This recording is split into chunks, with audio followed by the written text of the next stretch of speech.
Good morning. Hey, we have a sign-up sheet up front. If anybody wants to sign up, and if you'll put your name and which bill you'd like to speak on, and then who you're with. So a sign-up sheet up front.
I know you love.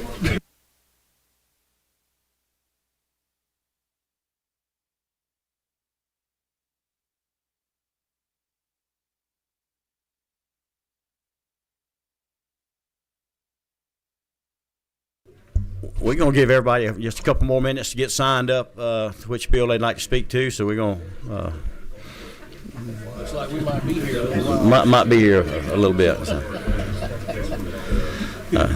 I better go get me a water.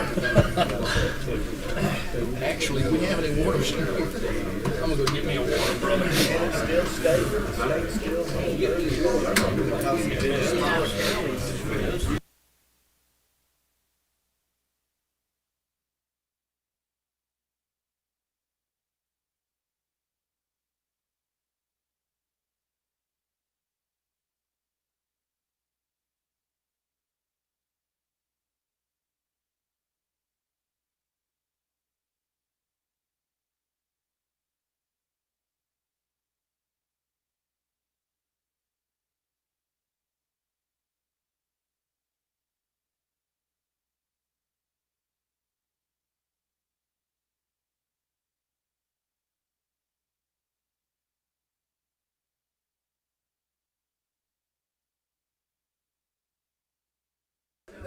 I'm going to go ahead and get started. I mean, they sign.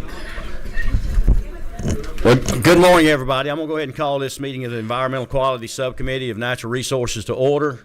If y'all will, thank y'all for being here this morning. I'm going to ask Joe Campbell if he'll open in prayer. Y'all bow with us. Father, we just thank you for this day. We thank you for the opportunity that you've given us to represent the people and the state.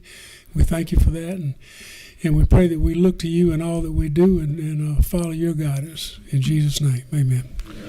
All right, thank you for that. All right, well, good morning, everybody. We've got one bill on the agenda for the Environmental Quality Subcommittee, SB 478. I'm going to ask Senator Watson if he'll come to the table and tell us about his bill. I know we had a preview of it last week, and the floor is yours. Tell us the bill and the LC number. Thank you, Mr. Chairman. Members of the committee, I do bring before you Senate Bill 478, LC 443403 is what I'm working off of. Is that correct? All righty. Well, yes, thank you all for hearing this bill again. Obviously, we had a lot of conversation about this last week. This was a very monumental piece of legislation that we passed back in 2018 that was a constitutional amendment that the voters of Georgia supported by over 80%. I think it was like 83% to be exact. So it is widely supported, been a great piece of legislation. We've protected thousands of acres of our natural resources. We've improved the outdoors across our state, and that's what the program was designed to do, and it has done that. I know we had many folks speak in support of it at the last meeting. And so just to be quick, Mr. Chairman, you'll see in the bill that we're putting a sunset of 2039, and then we're also in the original version we went from 40% of the monies to the fund to 80%. But Mr. Chairman, I know this has been a very successful piece of legislation, but we do have a lot going on in our state right now with, just Hurricane Helene a year or so ago. We've got a lot of property tax bills. We've got a lot of income tax bills. We've got a lot of timber tax credit bills. We've just got a lot going on with our state budget. We're in the middle of the budgeting process right now. We don't know what that looks like. And so just to make sure that we're watching after our state and that this program continues to be successful, I would like to make a recommendation that we roll that back to 60%, just to be a little more conservative. We can always come back. We're here every year, and if we need to do something different later on after we get some of these things worked out, we get Helene stuff behind us, and we kind of stabilize what's going on. It's just a lot going on in our state right now. So I would like to offer that as an amendment, hopefully, to make sure that we can continue to move this bill forward and continue to protect our natural resources. I know DNR had a big announcement just last night, I think, on a big purchase down in South Georgia, so down in your neck of the woods, Mr. Chairman. So it's a great program. Just would greatly appreciate your support on the bill and an amendment to move it forward. Well, I want to thank you for bringing this bill, and I want to thank you I think you was the original author back in, what year did we bring your original? It was in 2018. 2018. Myself and Madam Chair Lady and Speaker Burns, and for those of you that know Chad Nimmer, he was those were the top four, and I think Jesse was on there. There was a lot of folks in this room as I look around that were a part of that. And it's been great as far as matching funds, federal funds coming down. I know several projects have been we've been able to use that as our match to draw down much of our federal funds that come down for these projects. So that's been a great deal. We do have a few questions for you, Chairman Smith, Vance Smith. Mr. Chairman, I was going to make a motion at the proper time on the amendment that he just offered. I had that. Well, hold that thought. All right. Number 19, Representative Bazemore. Thank you, Mr. Chair. Good morning, Senator. Thank you for the bill again. Can you just answer one question for me? What is the estimated increase in funds? So the current fund generates $30 million or a little over $30 million, and so that's at the 40% level. We're going to go to a 60% level. So it'll be, 60? $60 million, depending on? No, it'll be 15 million. Maybe more, but total in the fund, yeah. Was that 50, you said? Yeah. Okay, thank you. Number 12, Chairman Campbell. Thank you, Mr. Chairman. Speaking of funds, Senator Watson, great bill. Can you tell the committee a little bit where this money comes from, the revenue sources of this funds for the overall bill?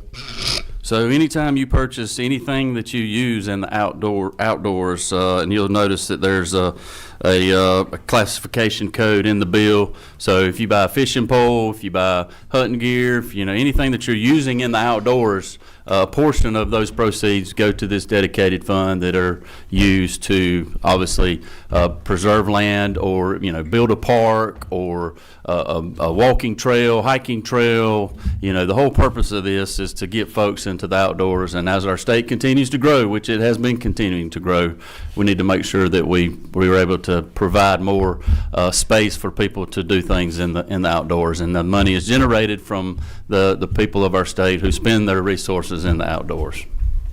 So thank you for the question. All right, number 23, Chairman Petrie. Thank you, Chairman. Really, I just want to make a comment. Chairman, thank you so much for what you're doing. Most of us have backgrounds like I do. Every grandparent I had was a son of sharecroppers from Georgia.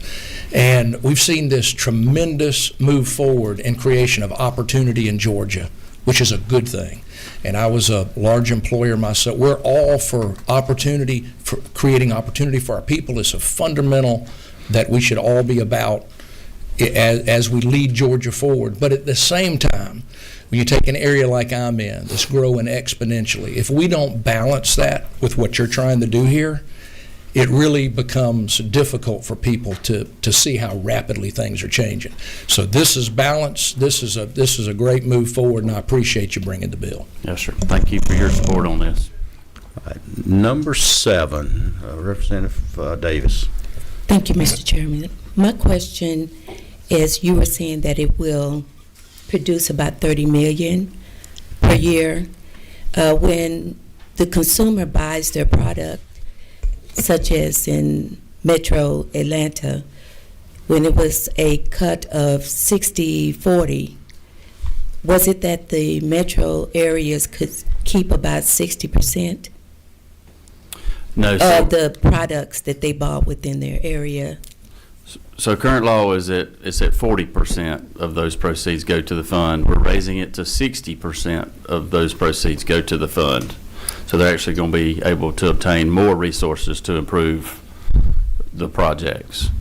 So like the current proposals that were just recently approved, the city of Atlanta received $2 million for fishing, bird watching, and more.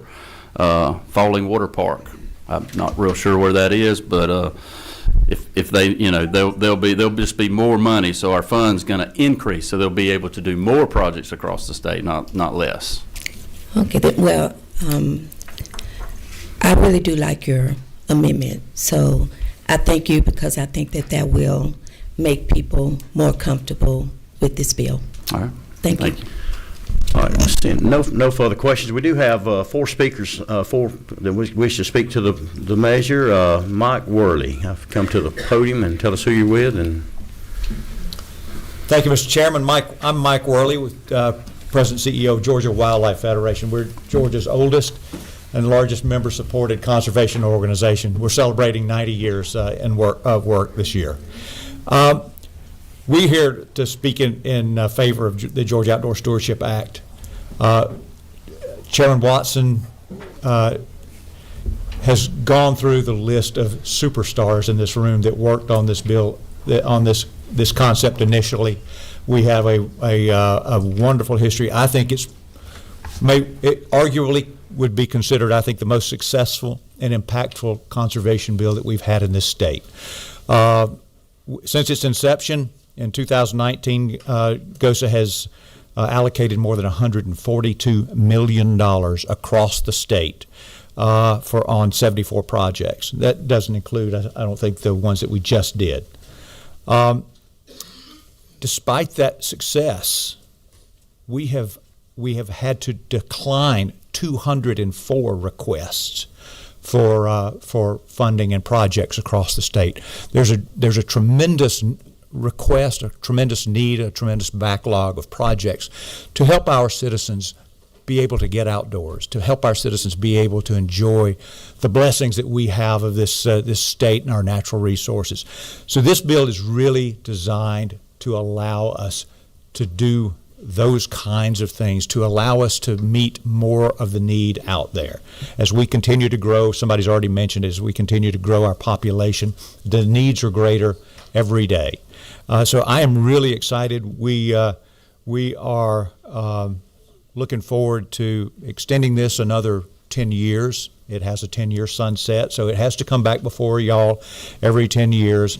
And we have to be able to show that this has been a successful program. I think it's a wise approach to that. I think it's wonderful that we come back here to you and justify it every 10 years at a minimum. So thank you for the opportunity to speak. I'm speaking on behalf of my members, the 53,000 folks that are part of Georgia Wildlife Federation, but I also was authorized by my friends. Many of you know the folks at Trout Unlimited.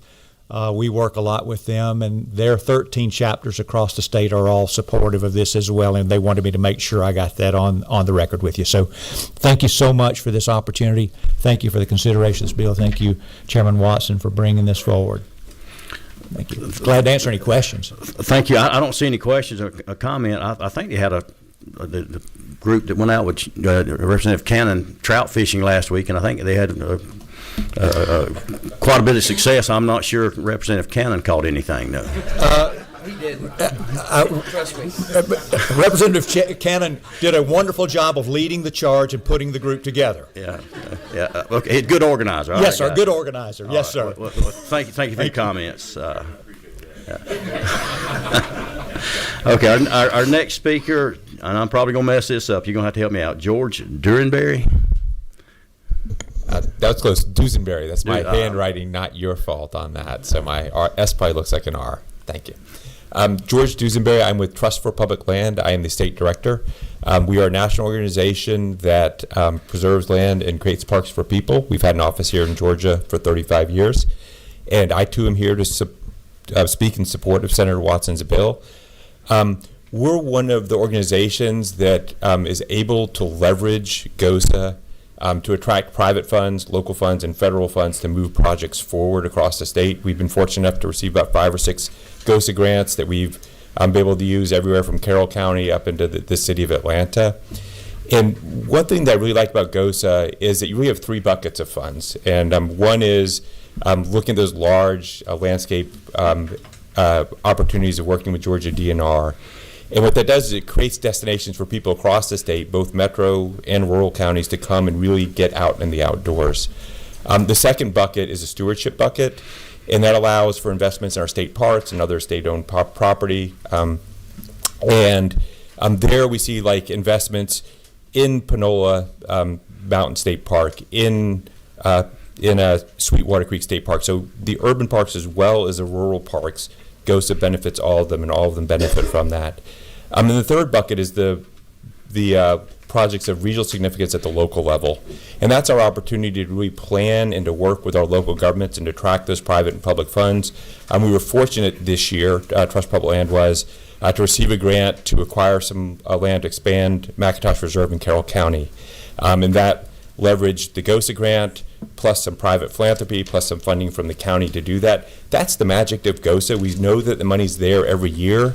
These projects take a lot of effort. They take a lot of time. They take a lot of planning. And so that's why we like GOSA so much. I also actually am a Decatur City Commissioner. And Mike mentioned the declined grants that came forward. Decatur actually had a great project that did not get funded this year because there was not enough GOSA funding to move it forward.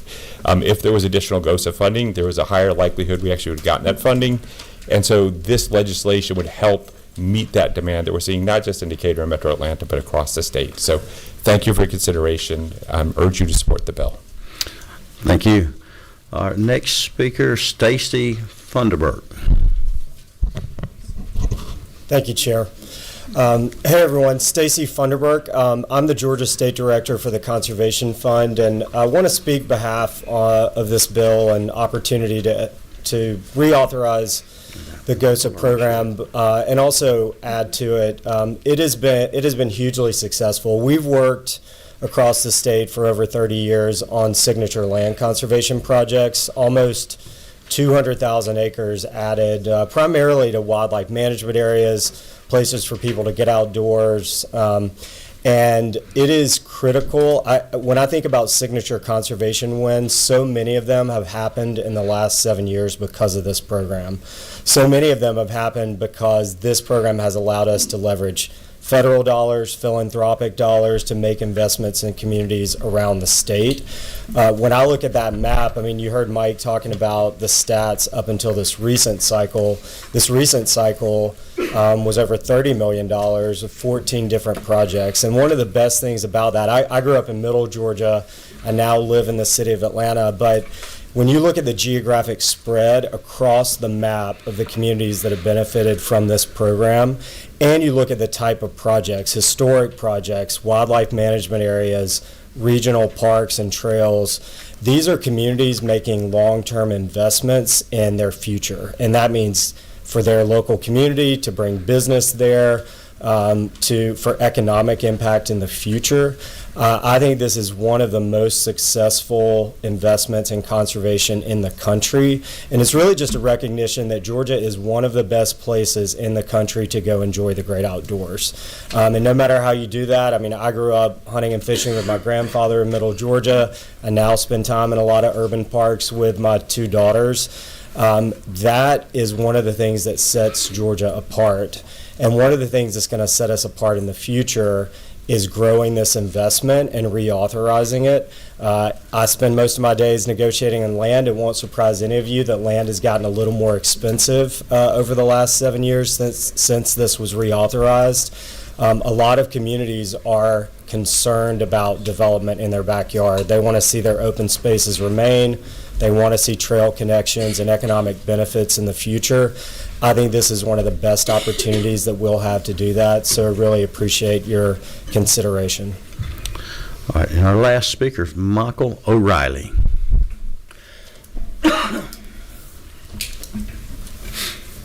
Thank you, Mr. Chair. I'm Michael O'Reilly. I'm the Director of Policy for the Nature Conservancy. And the full committee had the opportunity to hear from our Executive Director at their meeting last week on this topic. We fully support this bill. Thank Chairman Watson for bringing this bill. And I want to emphasize some of the points that have already been made by my colleagues here. The Outdoor Stewardship Program has been tremendously successful, not just from a conservation perspective, but from an economic development perspective. We know that outdoor recreation is one of Georgia's leading industries, over $13 billion annually generated through outdoor recreation. The investments that the Outdoor Stewardship Program allows communities to make in their communities, it's an investment that is going to pay dividends down the line. The $142 million that Mike mentioned that the fund has provided for these projects since the inception of the program has been matched by over $237 million in match dollars brought by the grantees themselves.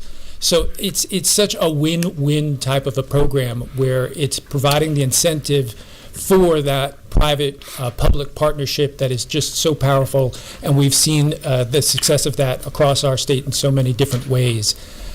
The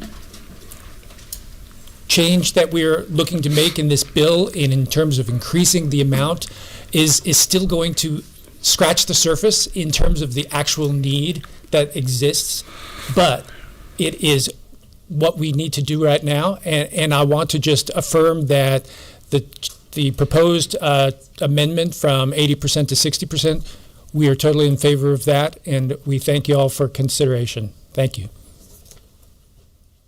All right, well, thank you for your comments. No further questions. I think now would be the proper time for a motion on the bill. All right, we have a motion. Do we have a second? We have a motion and a second. Now I need a motion on the amendment. All right, well, Matt Smith, and we got a second on the amendment. All right, any further discussion on the amendment? Okay, all in favor of the amendment, which is changing the 80 back to 60%? Any further discussion on that? All in favor say aye. All opposed, like sign. Okay, now voting on the bill as amended. Any further discussion? Hearing none, all in favor say aye. All opposed, like sign. All right, move on to full committee. And at this time, I'm going to turn the meeting over to Chairman Smith.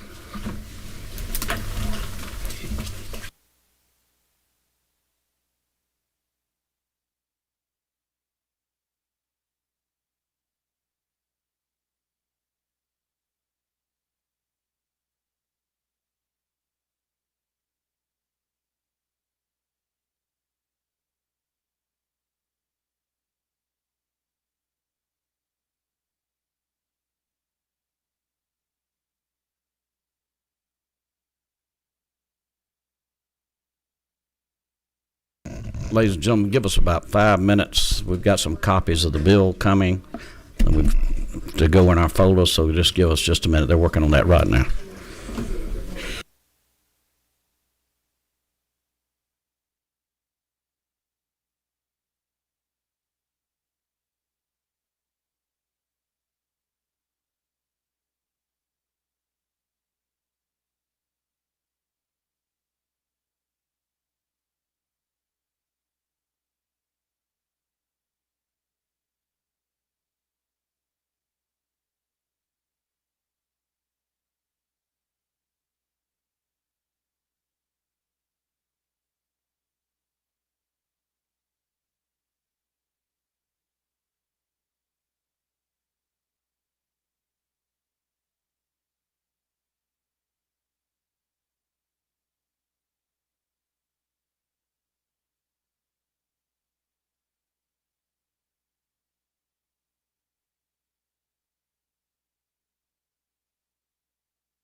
Okay, ladies and gentlemen, we're going to start here in about 30 seconds. Let everybody, you good? Just announce there'll be a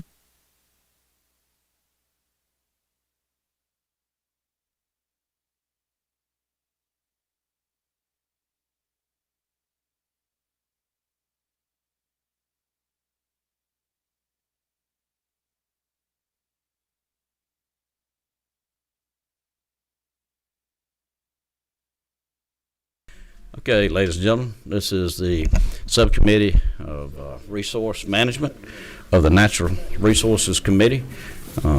Senator, we're glad to have you with us today. I see you got a little moral support out there, Chairman Anderson with you.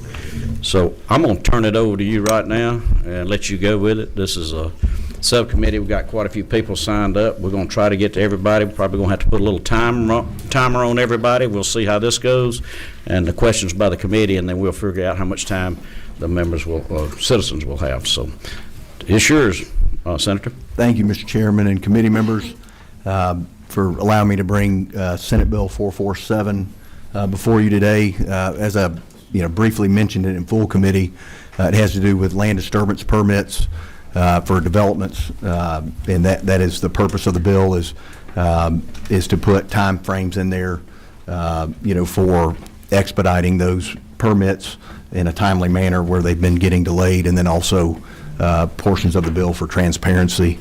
I'll go through the bill starting in Section 1. What it does, and this edition was working with GMA and ACCG, dealing with a completed application.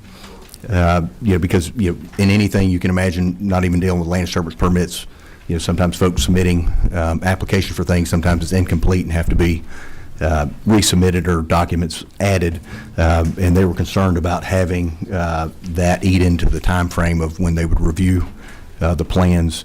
So we added that, giving a 5-day time period for the municipality to review the application and determine whether it's a completed application, and then would move on to the review process or reject it back out and request for it to be documents to be added for it to be completed. Moving on to Section 2, one part of it, it has to do with transparency, setting up clear criteria for the local issuing authority when they do have their document stating, as I mentioned in the other meeting, getting rejected on font size, that would be included in the list of requirements, and then also on when an application is submitted and asked for comments to be addressed, those comments would be clearly stated within that document. Also, in current law, there's a 45-day window once the application is submitted. That is currently in statute for the issuing authority to review the plans and then issue comments back out. I know, hearing from some of the speakers in the last meeting, they kept referring to denied permits. They were incorrect. These permits are not denied when these comments are made. Basically, it's not a denial that's issued. They issue the permit back out, and they can use it. They use different terminology, but essentially it's insufficient. Changes need to be made. Here's the changes. Make the changes and resubmit is what it is. It's not a denial. So they have that 45 days to issue those comments back. Where the bill comes in, where the change is when the comments are addressed, and there again, it's not the entire plat being reviewed. It would be the comments that they issued that needed to be changed, that they're reviewing that and making sure those changes are made. And then during that time frame, it would be shortened to a 14-day window that they would turn that around. Now, if there's something else that's found or something that's incomplete there that needs to issue another resubmittal for additional changes, there's no limit to the number of 14-day review periods they can have. I told you last year I had a plat that took 8 rounds of comments before it was complete. Well, every round of those 8 rounds would be an additional 14 days. Also, this was also a change working with GMA and ACCG.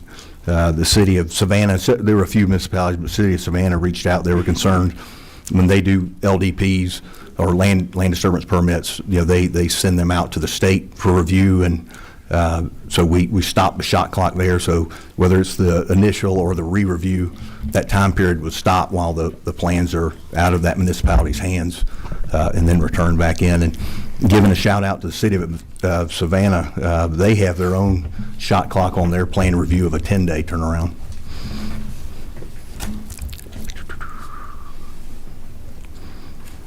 Also, talking about, which I know there's concerns of the stick that's in the bill dealing with the deemed approved. That's if there's no response from the issuing authority during that re-review period, the 14-day period. And then also, and these are all in Section 3, I apologize, restarting the timeline. This is if there's substantial changes to the plat. So if applicant has received the changes that need to be made on a resubmittal, if changes are made outside that scope, it would start the shot clock back over at the 45-day window to make sure the municipality has time to review it. And then also, as I mentioned in the other hearing, there are zoning categories like a PRD where it's flexible on lot sizes, may have multiple lot sizes that are within that development, could be commercial, and those would, if changes like that are made in the re-review process, it would start the 45-day shot clock over. It would not be the 14 days.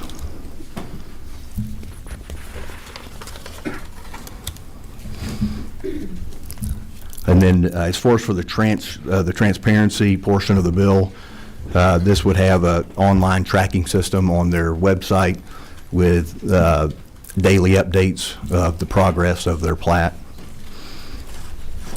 And also want to mention, I know there are concerns of this speeding up, a plat process, incomplete or not reviewed completely plans, and issues with, partially reviewed plans being projects being, issued, and maybe plans, issues with them being during the development process. But one thing that what I'd like to state again is that, the 45 days is currently in law, and the 14 days, it does start over every time there's a resubmittal, so there's plenty of time if there is changes on the resubmittal and the issuing authority has to re-review the document, that 14-day shot clock would start over for them. And there's also nothing in here that has to do with zoning or land use. As you submit a project and it goes through the process, that is the beginning portion of the project. Also during that portion, that is when, if there's wetlands studies that are done, if there's traffic studies, studies by the school system, that's all done during that zoning process. So all of that is done by the time you get to the plat process. I just want to make sure the committee understands that as well, but we'd be happy to answer any questions. All righty, committee members, we've got Chairman Townsend down on 29. Thank you, Mr. Chair. Just a question, Senator, thanks for the bill. It's got a lot of great positive points in there, it really does. Just had a quick question for you or Chairman Anderson regarding what we mentioned before the meeting started about lines 78 through 86, definition of material additions. That's a concern from back home, joint water sewer. If they had a large project and they changed the point to the opposite side or whatever in a large project, it could cause delays. So I didn't know if there's a way to tighten up that or get a definition for that. Thank you for the question, and again, I'm here, the chairman nailed it, I'm here for moral support, but I'm also here for a little context to what we're talking about here. In governmental affairs, we began back in November, before session started, holding some subcommittee hearings and discussions on what was at that time Chairman Chokas's bill, House Bill 812. That bill failed to reach passage on crossover, so now we're throwing in to support Senator Dixon in this effort, because this bill in large part mirrors some of the results that we came to in that those hearings. And one of the things that we did discuss, and one of the questions I did have in our discussions on that, is the definition of material changes. There is an industry standard definition, as I understand it, which basically anything that requires a change order or anything that would require resubmittal would justify material change, but it might not be a bad idea to try to figure out the proper way to define that in statute as it pertains to the subject matter we're talking about, which is land disturbance permits issued by local issuing authorities. And if I may, Mr. Chairman, just to kind of follow up on that, this bill requires, or this bill applies to land disturbance permits issued by local issuing authorities. We've got 530 some odd counties, cities in the state of Georgia, 159 counties. We only have 370, as I understand it, local issuing authorities. So not every community, not every city, not every county may be affected by this. And ultimately what we decided when we started hearing this and beginning this discussion in House Committee, Governmental Affairs Committee early on, was that what we're trying to do is close a loophole. That's all we're doing. The 45 days is already in statute. However, it's being utilized in many cases to delay projects, not necessarily because of the nature of the project, but for other reasons. And there are other methods and other mechanisms that are designed to do that. All we're trying to do is give an equal playing field to the developers as well as the communities, and provide, basically make it so that the code works the way it was originally intended. So, thank you. No, I appreciate that. And that's our point. From what I heard of joint water sewer, their average timelines are anywhere from 5 to 7 days on any kind of changes like this. They're just worried about the large projects. I don't know if we could actually let council or not, if that's a possibility of defining that.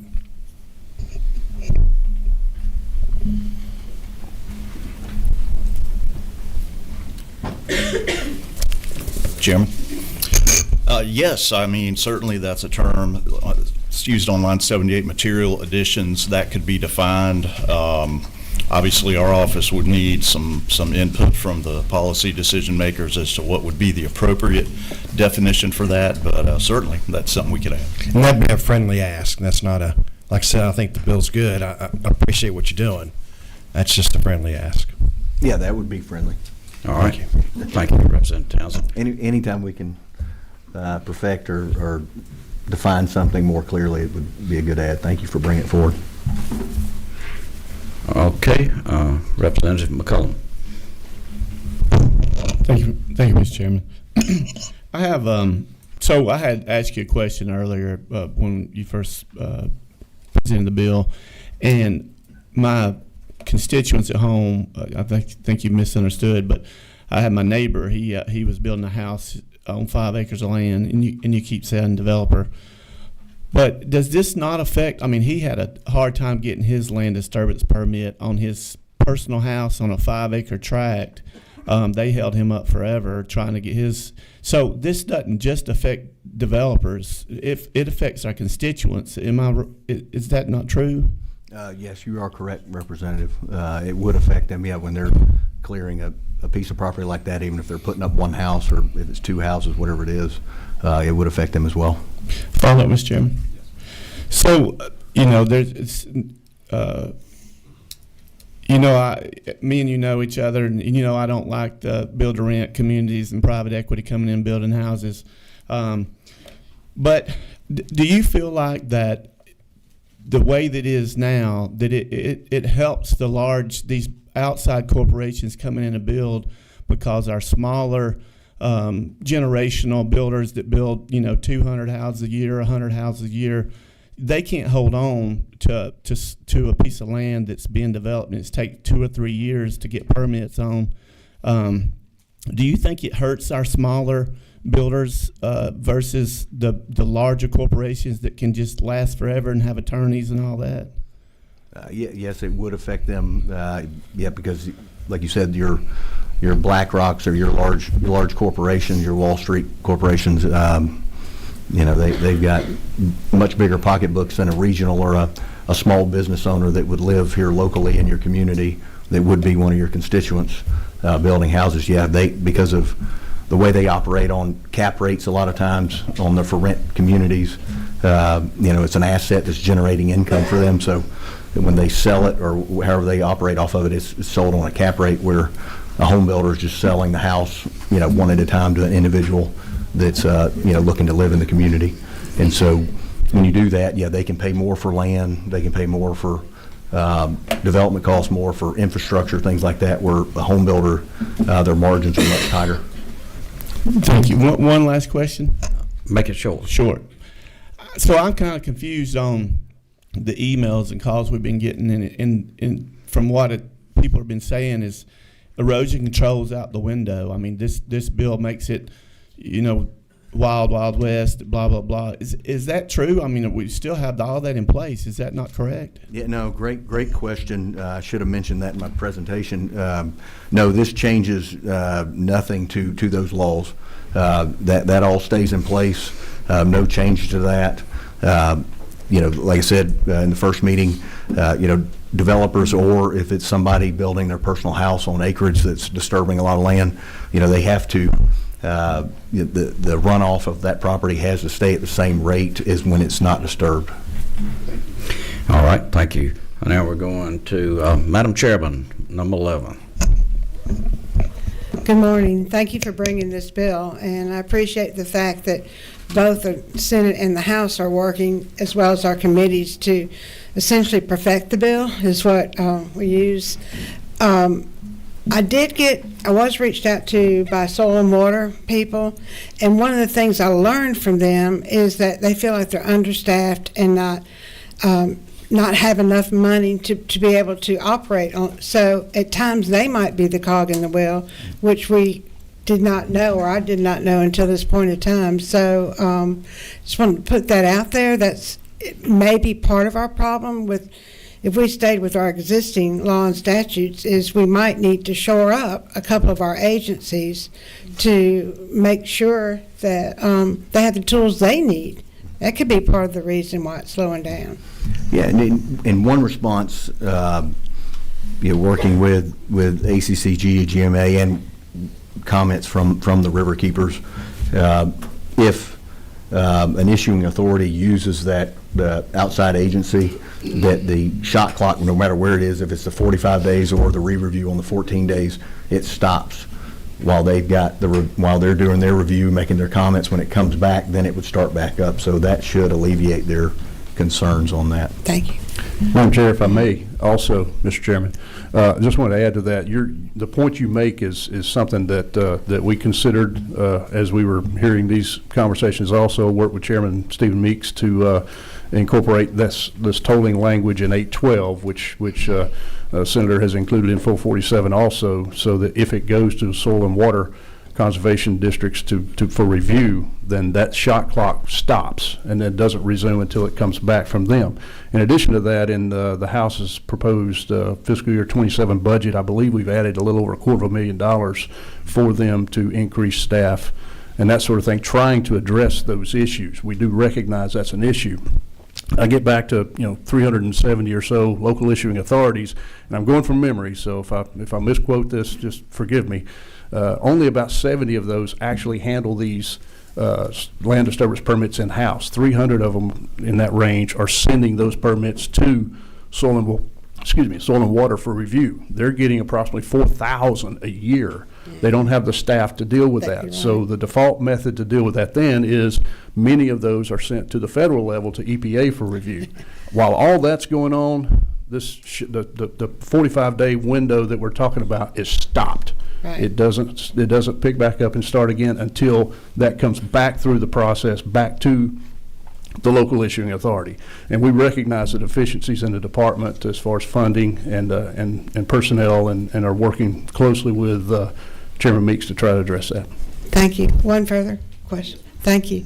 The other area, I started off on state planning and community affairs back in, well, I'm not going to tell you how long ago, but anyway, we created Sandy Springs, and it was a long, difficult process to go through. So in learning about local governments, one of the areas I'm concerned about also for our state is our density of population is moving more to our urban areas, and our rural counties and cities are understaffed terribly. And I'm not quite sure how to solve this. I'm giving this as a challenge to y'all, but would you consider categories of this process. One for cities with a population under X amount, or counties who are not prepared, sophisticated-wise, to deal with these issues. I think that, too, could streamline some of the questions that are out there. So I'm trying to figure out how to break the egg without breaking the yolk.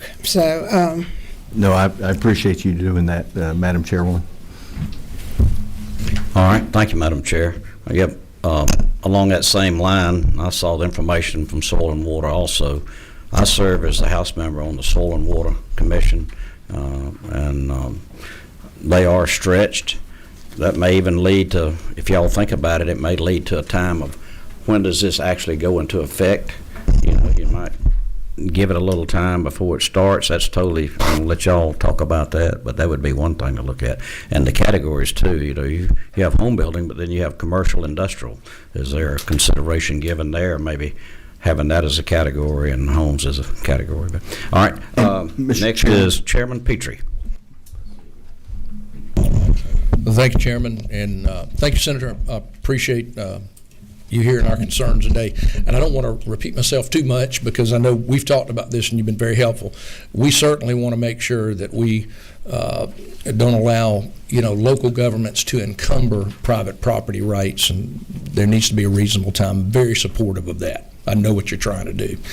But my concern, and I appreciate, by the way, lines 57 through 61 that you alluded to, when you have a county like Chatham that, as you described, that uses state government to help them, that's very beneficial. And as you alluded to, we actually have a standard that's superior to this in that particular county. But I also represent Bryan County. And so Bryan County that I represent, fastest growing county in the state, exponential growth, building going everywhere. And they don't really, you know, you may have a county like that that does not have the resources in local government. So so my real concern, as I mentioned before, but since we're having a broader conversation, lines 69 through 71 are still my biggest issue where we have this deemed approval. So, because what we don't want is a failure, and it is a failure, if local government does not react and is not responsive to their citizens. That is a failure. Sometimes it may be because they don't have the resources, to my point. But if they do fail and we just have a deemed approval, then, you know, because of failure of a county bureaucrat, it's really the, you know, my constituents that I represent in that area that may suffer if some, and I understand this has nothing to do with zoning. I understand all of that. I understand this is all about soil and sedimentation. But still, we may have a failure that affects my constituents. It's not the bureaucrat that's going to suffer, if indeed someone does suffer. It's going to be my constituents in that area. So I'm real concerned about that deemed approval. We've had some conversations about another way to maybe skin that cat so that we do compel local government to do what they need to do, maybe in a better and a more effective way, in my opinion. Is that not true? Yeah, that would be a friendly change there. Definitely think there needs to be a stick, you know, but I do recognize the concerns there. There was a version that they would lose, you know, it was narrowly tailored to lose their sovereign immunity, but people above me were not a fan of that. So yeah, would be open to language there and would continue to work with you on that. Thank you for that recommendation. And just wanted to make a comment back to the chairman on the soil and water. I believe we have addressed their issue on that. I mean, and you know, and I do want to commend the House. I know y'all don't hear that a lot from a senator, but I've worked well with y'all. I know, you know, 812 in this language, I'll quit talking about 812, but this language, y'all been working and vetting this longer than the Senate has, I know. So glad to work with this, you know, work with y'all on this. And like I said, Chairman, that was a great catch. But on the soil and water, when it does go to them, when it goes to that outside agency, that shot clock stops. So they can take, unfortunately, as long as they want, they can take 6 months. And when it comes back, then wherever it is in that process, it would start over at that time. That's correct. Well, thank you, Senator. And we like the gentleman you're working with in the House, too. So he's a good guy. Okay, we're going to Representative Davis. Thank you, Chairman. Hi. My question was about counties that are under a consent decree. And I know that some say that that happens in the prior, like the zoning area, and you said that we shouldn't have to worry about it. But when you're dealing with the federal government, they can step in at any time. So is there anything in the bill or even your amendment that addresses that? That's not my amendment. I mean, Didn't know about that amendment until I got here. okay. I'm asking. Anything to do with zoning or land planning or any of that portion of it, when there if there's a requirement to do a flood study, environmental study, phase 1 or phase 2, if the DOT, as it's submitted for zoning, they review it and then they'll issue requirements. If there's a traffic study that needs to be done, and from that traffic study, they could say you need to put in a turn lane, you need to put in a roundabout. I've had to do that before. Red lights, things of that nature. But all of that is done during that, zoning process. And then, what we're talking about is once all those approvals are done, this is the permitting process to get the land disturbance permit to start the development. Well, one quick follow-up. Yes, ma'am.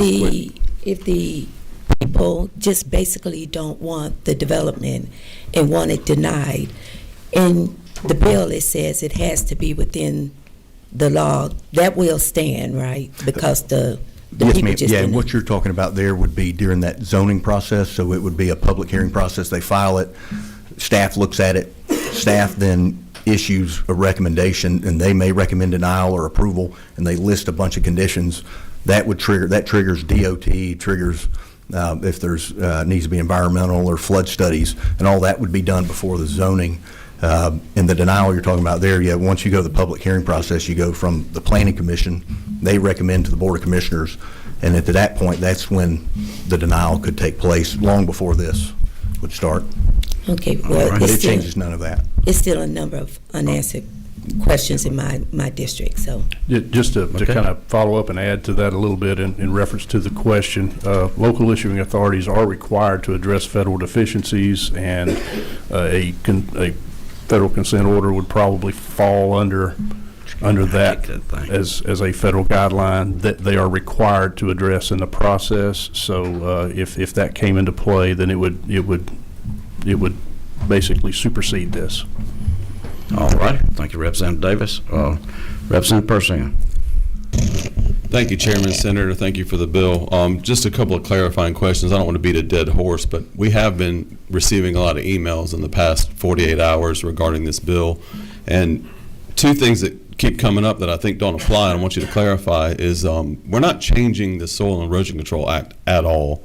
And this bill doesn't apply to the zoning code at all either, right? We're not touching zoning law or any process of zoning for any municipality, to my understanding, and this is submittal of a development plan or construction plan after the zoning process has been completed. Is that not true? That is true on all accounts.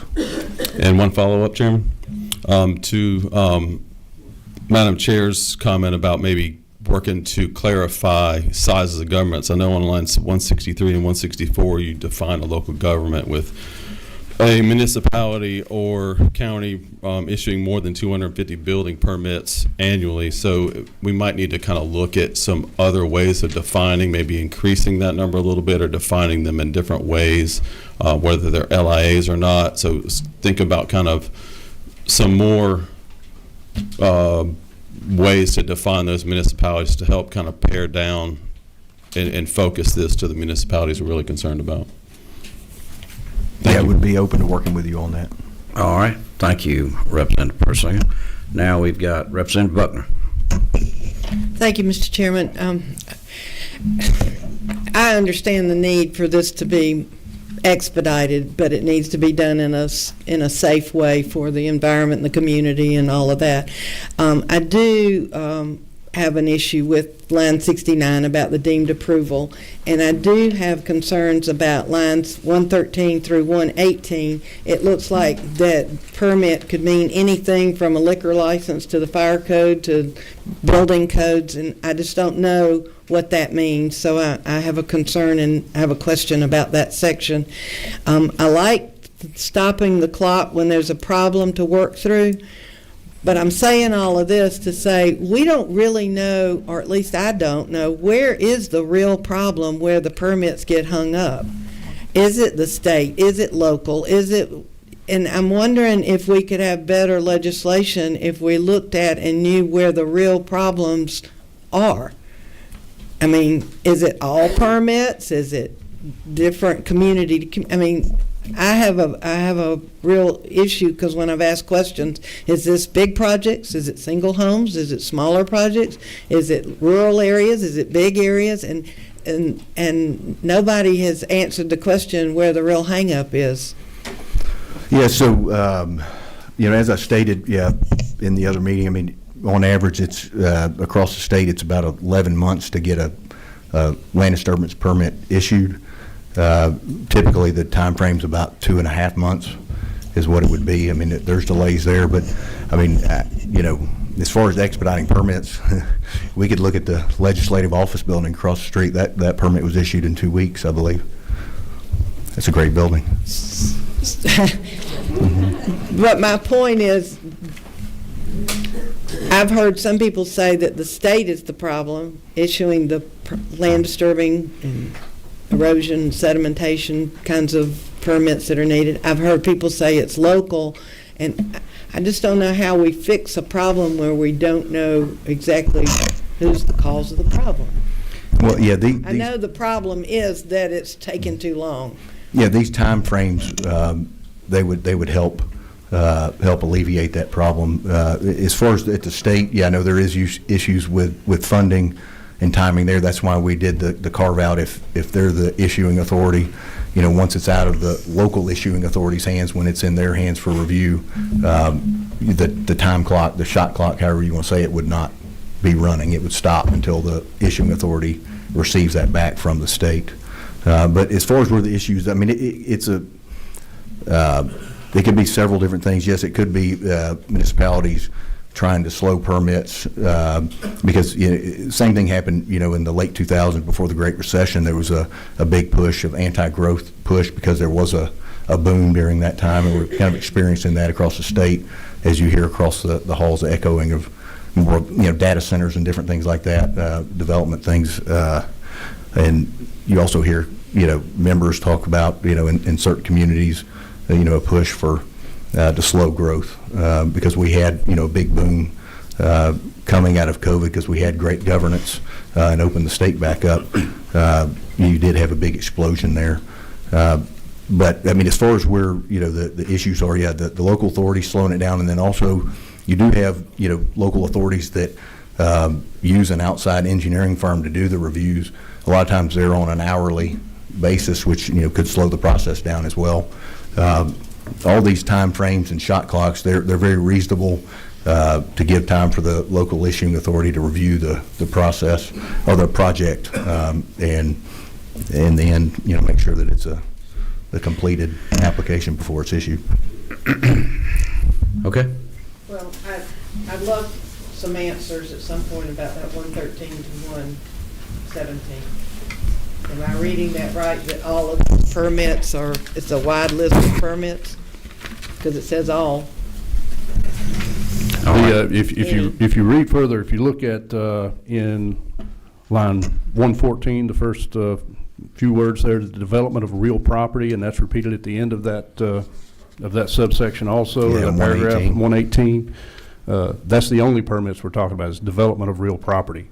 And it kind of defines the categories that could potentially touch those permits within that. If that definition, I defer to the sponsor and Ledge Council to determine if that definition needs to be tightened up a little further as a recommendation. But this would not cover alcohol permits. It wouldn't even cover vertical construction permits. It's just pretty much just the development permits for real property, which is land.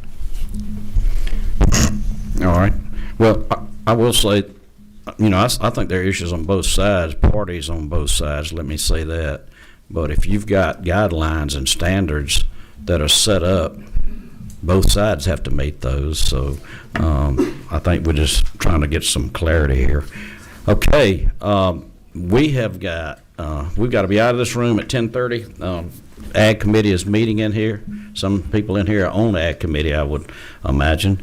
So we've got about 20 minutes, and we've got 15 people to speak. Now, if you're both from the same organization, and it'd be nice to choose one of you to come up and speak, because you're going to have about 45 seconds to a minute, and that's kind of the way we're going to handle it. We're going to have to keep a timer, because I want to give the I want to give the senator the last closing comments. We're not going to vote on this issue today. We're going to have another subcommittee hearing. It'll be called subcommittee hearing, but it'll be between now and close of business on Wednesday, I hope, and because we have full committee Thursday morning, 8 a.m. And so, all right, we've got Scott Gaither. Yes, sir. About a minute. Yes, sir. I'll be brief. I'll try to be brief. My name is Scott Gaither. I'm representing the city of Conyers. We are one of the 300 plus local issuing authorities. This proposed legislation, I will say that the city of Conyers does support the purpose and intent. However, the failures lie within the language proposed. Local governments, we certainly recognize the importance of maintaining an efficient and predictable permitting process. We routinely work with the developers and design professionals to move projects forward as quickly as possible while ensuring compliance with the Georgia Erosion and Sediment Control Act, the Georgia Stormwater Management Manual, and local ordinances that may be specific to a zoning district or a piece of property within the city, and that is intended to protect the public infrastructure and downstream property owners. That's the purpose and goal, is to ensure that impacts of one property don't negatively impact another property. But while the proposed timelines may not pose a significant challenge for smaller, maybe those single-family residential developments, maybe those single-family homes being built on an individual lot within a subdivision or without a subdivision, but those timelines do provide complexities when we're talking about larger commercial industrial sites that may be multiple acres of disturbance at once. So right quick, Mr. Chairman, if you may, there's 4 items that I'd like to point out from a local issuing authority standpoint where we see challenges. You had to go kind of quick now. You're on your Yes, sir. second minute. So you're taking somebody else's time, so I'll let you deal with them. The time constraints on resubmittals, 14 days is not enough for local issuing authority. We don't work weekends. How about extend that to 20 business days? The refund of fees associated with the application, that's punitive because we have staff that we have to pay to perform those reviews. Ambiguity of the denial process. A lot of times we provide that denial in terms of red lines marked on the plans. Instead of a written reason for denials, we identify them. And then the real-time permitting status online. While that transparency is nice to have, that's going to cost something. Those costs will end up getting passed down to the builders, developers, and constituents. Thank you so much. Thank you. Okay, next on the list is Mr. Ellis Lammel.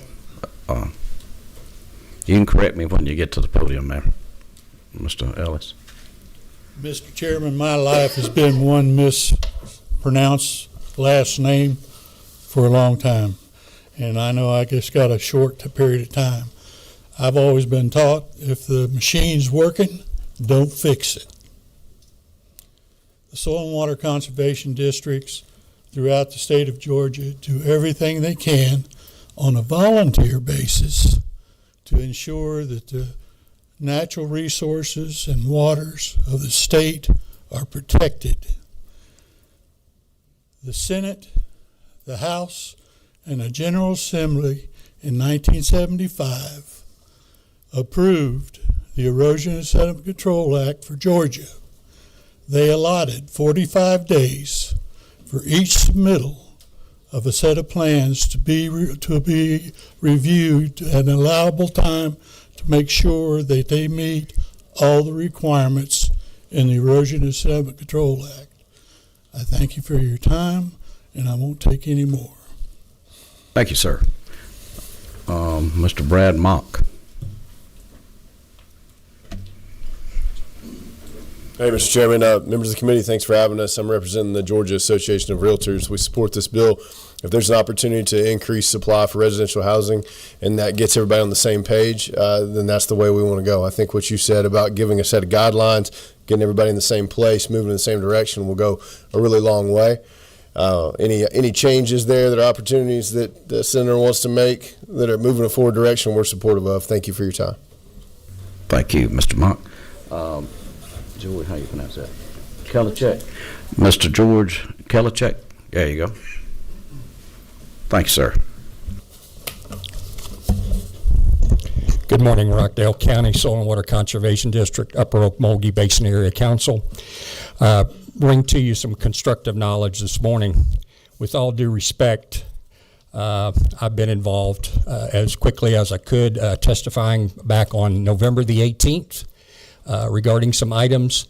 As far as I know, the Georgia Soil Water Conservation Commission, nor the 300 supervisors that deal with soil and erosion control every day, we have no contact.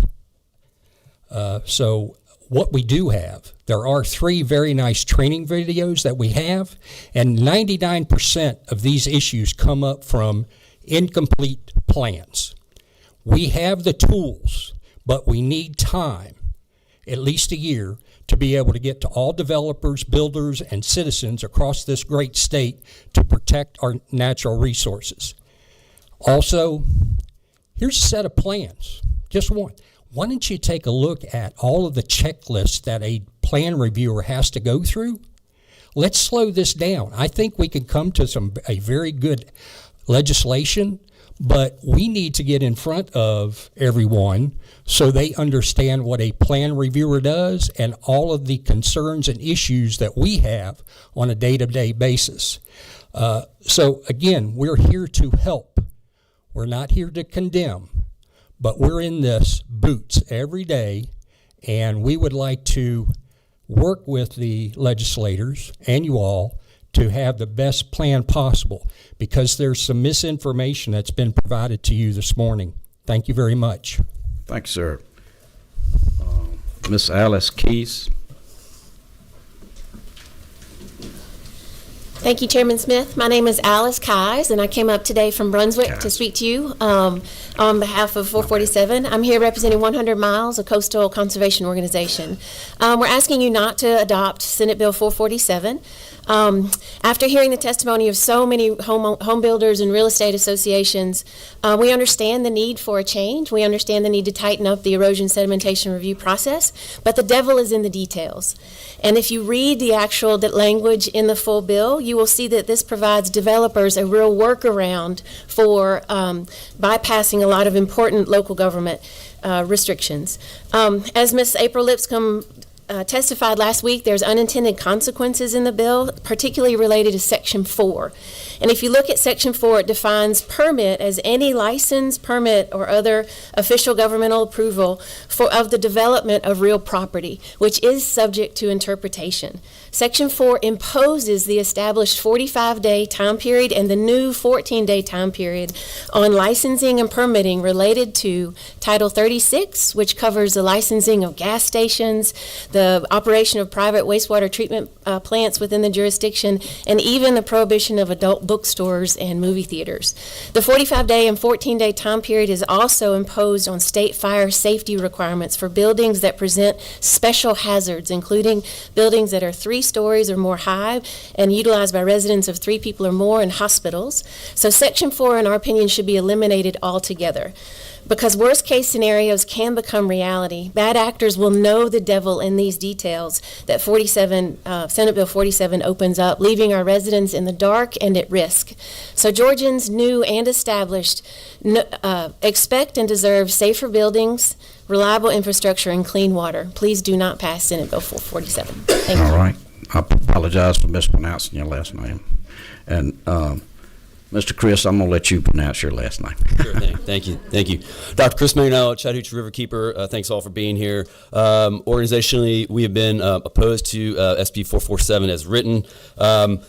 It is, Chapter 7, it is the Erosion and Sedimentation Control Act, and so we have always treated the rollback to timelines in the E&S Act as really kind of the thing that we are the most concerned about. We understand that this is not changing soil and erosion controls. They will still be required. We understand this is not changing water quality standards. Those are things we've understood from the beginning. It has always been primarily about the changes to the timeline that we have considered a rollback to the E&S Act.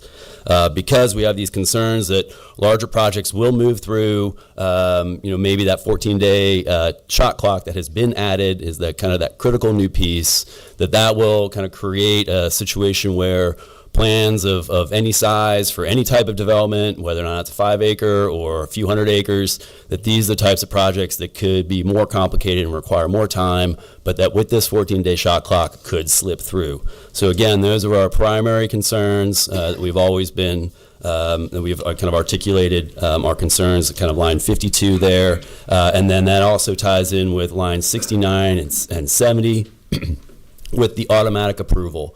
We were very, very concerned about that automatic approval after the 14-day timeline. So thank you for your time, and I will move on. Yes, sir. Thank you very much. Miss April Lipscomb. Yeah. Thank you, Mr. Chairman, members of the committee. My name is April Lipscomb. I'm a senior attorney with the Southern Environmental Law Center. Apologies in advance, but I'm going to raise some legal questions with some of the language in the bill.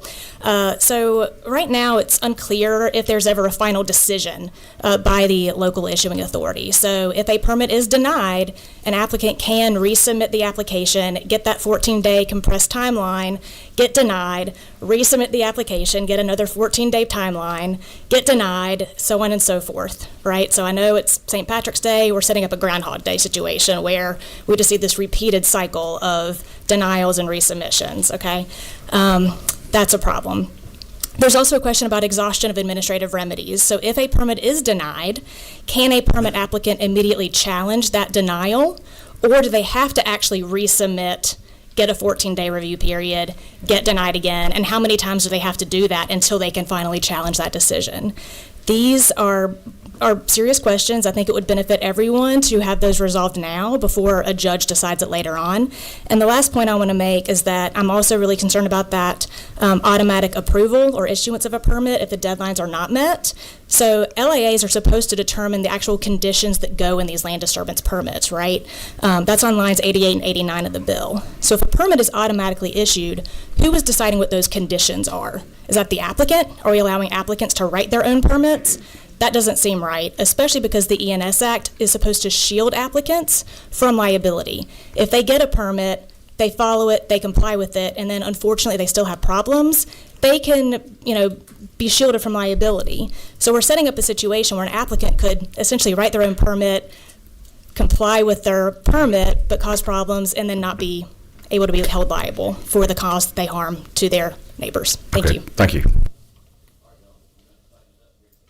You got to really speed it up here at the end. We've got about 8 people left, and we've got about 6 minutes. So y'all do the math. Joel Truss, and then Wayne Hyatt. Thank you, Mr. Chairman. I'll be very quick. Joel Truss. I'm with the Association of County Commissioners of Georgia.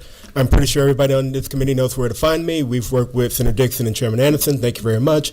We'll continue to work with you. We would just ask for time to read your concerns. Thank you very much. Great example right there. Thank you, Joel. Okay, Wayne.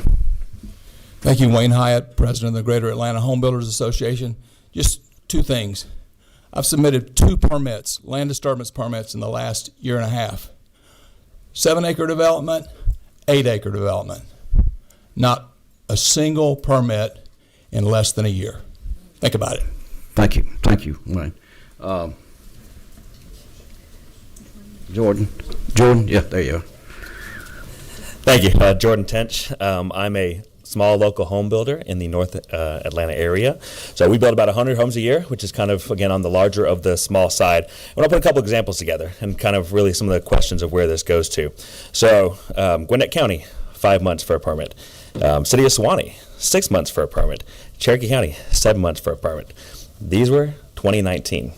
Now, Gwinnett County, 18 months for a permit. City of Canton, 14 months for a permit. And my best one so far, Cherokee County, 10 months for a permit. I bring those up to say that the issue is it's at the local level. The state organizations, the erosion control plans are actually well designed. Any engineer has to have kind of a red card, and they submit those plans based on a set of rules. And so from the state level, it's really not where we're seeing the issue. It is being held up at the local issues. And as you can see, similar counties, and I think some of these are great counties to work for. We've been around for 34 years, and I'm very happy to say that we can do that. But I do think this bill is very important to really help us. Atlanta, Georgia, has moved away from the small local builders. It's moved into more larger production people because we can't continue to operate in these long-term timeframes. It takes me a year longer for overall development from start to finish. Most of that is with the land disturbance time. Thank you guys very much. Yes, sir. Thank you. Saxon Parker? Jason. Yeah, that too. Jason Parker. Excuse me, Jason. Good morning, Chairman and Committee. Thank you for the opportunity to speak. I'll be brief. Touching just like Jordan, I'm the president of a small regional builder here in Atlanta. We have like 14 employees and build about 100 to 150 homes a year. And exactly what he's saying is the LDP process has been a huge hurdle for us. And this is just a comparison. We've seen 6-8 months to over 2 years in Metro Atlanta. Talking to one of my peers who runs one of the largest home builders in Metro Atlanta, they plan on, he says, Atlanta, it's 18 months to over 3 years in certain metros. Compared to Chattanooga, 6 months. Greenville, I got one in less than 6 months. Charlotte, 6 months. Florida, they're one of the biggest growing counties there, 9 to 12 months. So definitely an opportunity here, and I think this will work with you guys to try to pass this to be able to help home builders and everyone. Thank you. Thank you. Thank you very much. Carson Brown? Good morning, Chairman Smith, members of the committee. My name is Carson Brown. I'm with the Council for Quality Growth. We represent over 300 member companies working in all aspects of the development industry across Metro Atlanta. We support this bill because permit delays translate to additional construction costs for homes at an average of $500 to $1,000 a month, depending on the lot size. Time is truly money in the development industry. That increased time translates to higher home prices, and it also delays builders and developers' ability to deliver completed units and begin new projects, creating a cycle of longer delays and fewer homes. This bill can help break that cycle of permit delays while also creating additional accountability for our builders and developers, so we ask for your consideration on this. Thank you. Thank you, Mr. Brown. Neil Herring.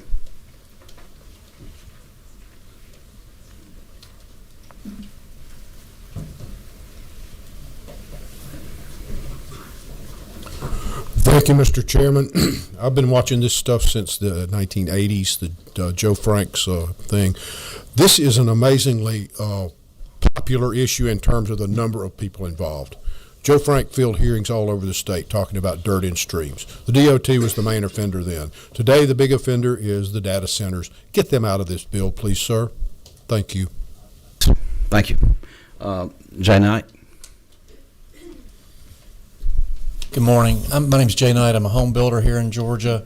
I'm also the chairman of the Georgia Residential Land Development Council. The gentleman said before, if it's not broke, don't fix it. This broke.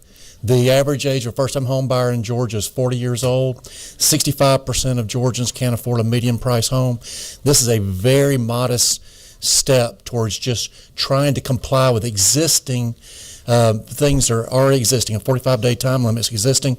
We do not address anything in the 2016 Stormwater Management Manual.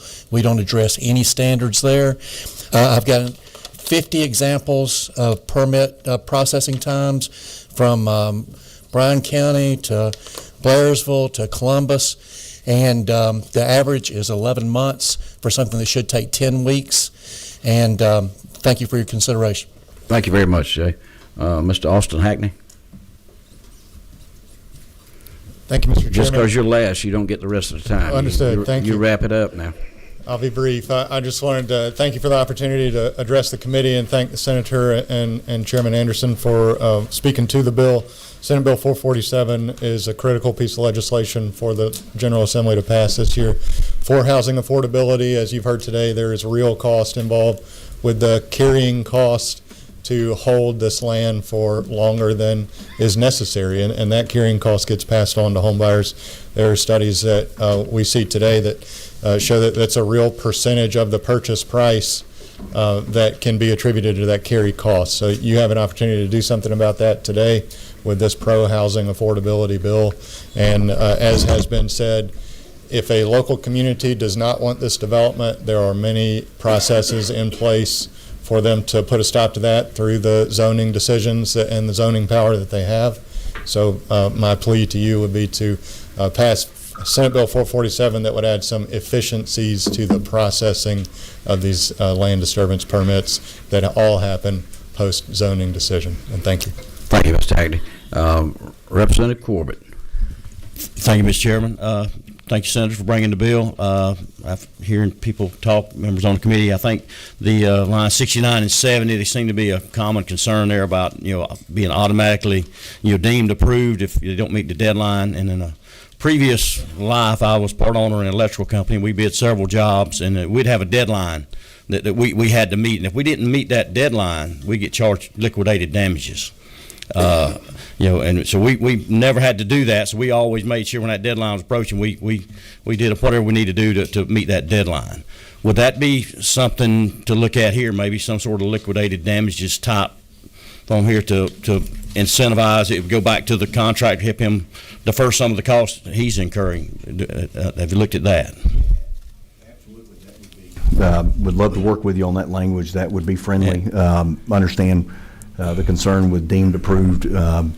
There was a different version of this, dealing with sovereign immunity, but definitely think we need to stick to it, deemed approved. I could see, definitely some issues, if you've got an incomplete project. So yes, that would be a friendly change. I think there's a monetary penalty there. I think that kind of incentivizes them. Hey, let's get it done. Yeah. All right. Thanks, Chairman Corbett. Okay, we're going to wrap it up. There's ag committees out there. We've got 2 minutes. Chairman Anderson and Senator, y'all have worked together well. You put a lot of hours into this. We'd ask that you put just another hour or 2 in it, come up with what you've heard, and come up with some solutions you think you could have in your bill. And then at the proper time, we're going to send out a notice for the follow-up subcommittee meeting, which hopefully will be sometime tomorrow afternoon.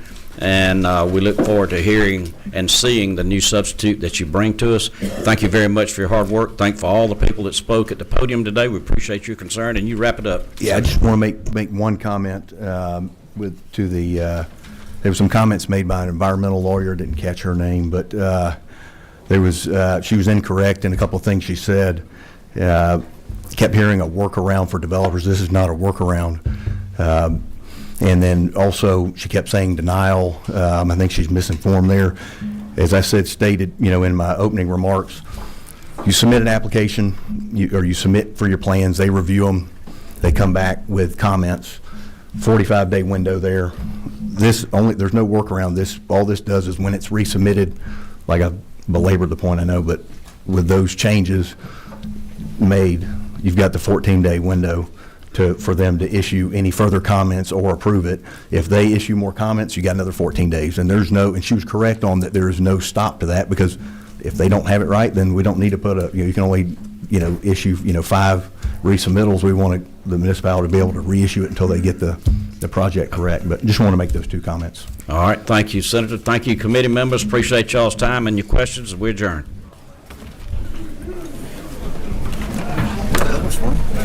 Yeah, I'm good. Yeah.